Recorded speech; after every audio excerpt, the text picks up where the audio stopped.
ಮೈಸೂರಿನ ಉದಯಗಿರಿ ಠಾಣೆಯ ಮೇಲೆ ಆದಂತ ಕಲ್ಲು ತೂರಾಟ ಗಲಭೆ ಪ್ರಕರಣ ಸಂಬಂಧ ವೇಷ ಮರೆಸಿಕೊಂಡು ಆರ್ಎಸ್ಎಸ್ನವರಿಂದಾನೇ ಈ ಕೃತ್ಯ ನಡೆಸಿರುವಂತ ಆರೋಪ ಕಾಂಗ್ರೆಸ್ ನಾಯಕರಿಂದ ಕೇಳಿಬಂದಿರೋದು. ವಿಧಾನಸೌಧದಲ್ಲಿ ಇದಕ್ಕೆ ವಿಪಕ್ಷ ನಾಯಕ ಆರ್ ಅಶೋಕ್ ಅವರು ವಾಗ್ದಾಳಿ ನಡೆಸಿದ್ದಾರೆ. ಕಾಂಗ್ರೆಸ್ನವರಿಗೆ ಹುಚ್ಚು ಹಿಡಿದಿದೆ, ಇದು ರಾಜಕೀಯ ತೆವಲು ತೀರಿಸಿಕೊಳ್ಳುವಂತ ಕೆಲಸ ಅಷ್ಟೇ. ವೇಷ ಮರೆಸ್ಕೊಂಡು ಬರೋದಕ್ಕೆ ಅಷ್ಟೊಂದು ದಾಡಿ ಮೀಸೆ ಟೊಪ್ಪಿ ಆ ಸಮಯದಲ್ಲಿ ಎಲ್ಲಿ ಸಿಗುತ್ತೆ, ಅಷ್ಟೊಂದು ಎಲ್ಲಿಂದ ತೆಗೆದುಕೊಂಡು ಬರೋಣ, ಮೊದಲಿಂದ ಆ ದಾಡಿ ಮೀಸೆ ಬಿಟ್ಟಿರ್ತಾರ ಇದಕ್ಕೆ ಅಂತಾನೆ ಸುಮ್ಮನೆ ಆರೋಪ ಮಾಡಿದ್ರೆ ಏನರ್ಥ ಅಂತ ವಿಪಕ್ಷ ನಾಯಕ ಆರ್ ಅಶೋಕ್ ಅವರು ಪ್ರಶ್ನೆ ಮಾಡಿದ್ದಾರೆ.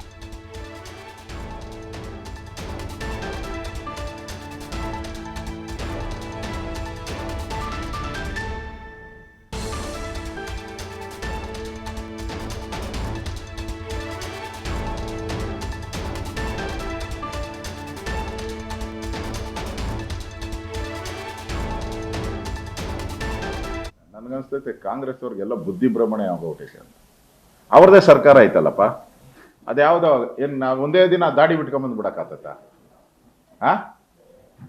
ಒಂದೇ ದಿನ ದಾಡಿ ಬಿಟ್ಕೊಂಡು ಒಂದೇ ದಿನ ಎಲ್ಲ ಮುಖವಾಡ ಎಲ್ಲ ಚೇಂಜ್ ಮಾಡ್ಕೊಂಡು ಬಂದು ಸಡನ್ ಆಗಿ ಅಷ್ಟು ದಾಡಿಗಳು ಎಲ್ಲಿ ಸಿಗ್ತಾವಪ್ಪ ನಿನ್ಗೆ?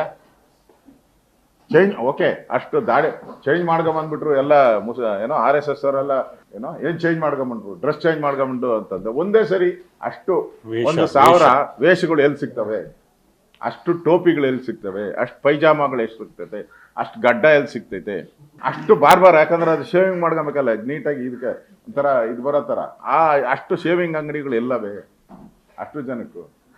ಹುಚ್ಚಿರ ಇವರು ಕಾಂಗ್ರೆಸ್ ಅವರು, ಹುಚ್ಚಿಡ್ಬೇಕು ಕಾಂಗ್ರೆಸ್ ಅವ್ರಿಗೆ.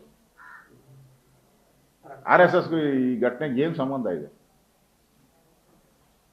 ಈಗ ಅರೆಸ್ಟ್ ಮಾಡಿದಾರಲ್ಲ, ಯಾರನ್ನ ಅರೆಸ್ಟ್ ಮಾಡಿದ್ದಾರೆ? ಪೊಲೀಸರು. ಹಂಗಾರೆ RSS ಅವ್ರ ಪರ ಇದಾರ ಪೊಲೀಸರು? ಮಾಡ್ಬೇಕಾಯ್ತಲ್ಲ ಅರೆಸ್ಟ್. ಹಂಗಾರೆ ಯಾರ್ಯಾರು ಬಂದಿದ್ದಾರೆ? ಈಗ CCTV ಕ್ಯಾಮ್ರಾ ಇದೆಯಲ್ಲ, ನಾವು ಟೆಕ್ನಾಲಜಿ ಯುಗದಲ್ಲಿದ್ದೀರಿ ನಾವು. ಕರ್ನಾಟಕ IT-BTಯಲ್ಲಿ ದೇಶದಲ್ಲೇ ನಂಬರ್ 1. ಈ CCTV ಕ್ಯಾಮ್ರಾದಲ್ಲಿ ಯಾವ RSS ಅವ್ರು ಬಂದವನು ತೋರ್ಸಪ್ಪ. ಕಾಂಗ್ರೆಸ್ ಅವರು ತೋರಿಸ್ಬೇಕಲ್ಲ, ಈಗ ಯಾವ ಬಂದಿದ್ದಾರೆ, ಯಾರು RSS ಅವ್ರು ಬಂದೋಗಿದ್ದಾರೆ ಅಲ್ಲಿ ತೋರಿಸ್ಬೇಕಲ್ಲ, ತೋರಿಸಿ. ಎಲ್ಲ ಕಾಣ್ತಾ ಇರೋದು ಅದೇ ದಾಡಿಗಳೇ. ಸುಮ್ಮನೆ RSS ಮೇಲೆ ಆಪಾದನೆ ಮಾಡುವಂಥದ್ದು, ರಾಜಕೀಯದ ತೆವಲು ತೀರ್ಸ್ಕೊಳಕ್ಕೋಸ್ಕರ ಮಾಡ್ತಾ ಇರೋವಂಥ ಒಂದು.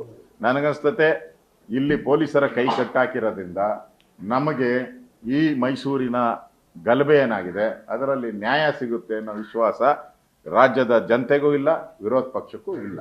ಇವ್ರಿಗೆ